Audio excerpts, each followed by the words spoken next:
সংসদে দাঁড়িয়ে বক্তব্য দিয়েছিলেন কিশোরগঞ্জের সূর্য সন্তান অ্যাডভোকেট ফজলুর রহমান সাহেব।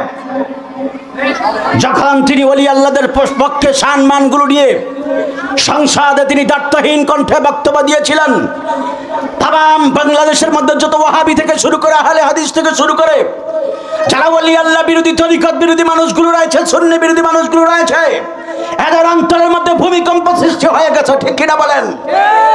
এই জন্য সবাই একযোগ বক্তব্য দিয়েছে, এমপি ফজলুর রহমান, অ্যাডভোকেট ফজলুর রহমান সাহেবের জানাজায় আমরা যাব না, ওয়াহাবিরই সব।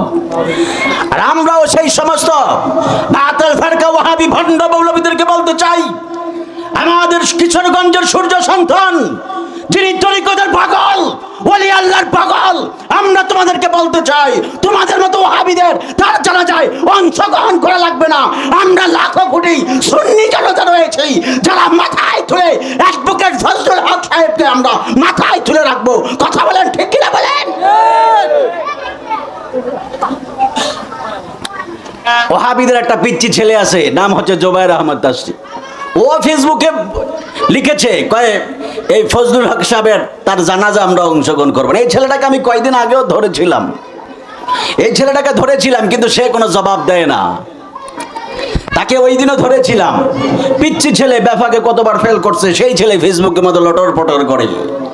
এজন্য আমরা সুন্নি যারা রয়েছি, আমরা কারো লাল চক্ষু দেখে ভয় পাই না। কথা বলেন ঠিক কিনা বলেন?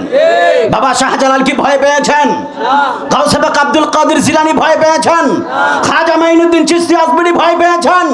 শাহপরান ইয়ামিনী রহমাতুল্লাহ আলাইহি ভয় পেয়েছেন? তাম পৃথিবীতে কোনো ওলি আল্লাহরা ভয় পায় নাই। আমরাও যারা ওলি আল্লাহর গোলাম রয়েছি, আমরাও ভয় পাবো না। হাত তুলে বলেন ঠিক কিনা বলেন?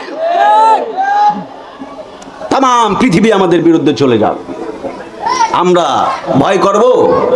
ভয় করব? ওরা লাল চক্ষু দমাইতে পারবে?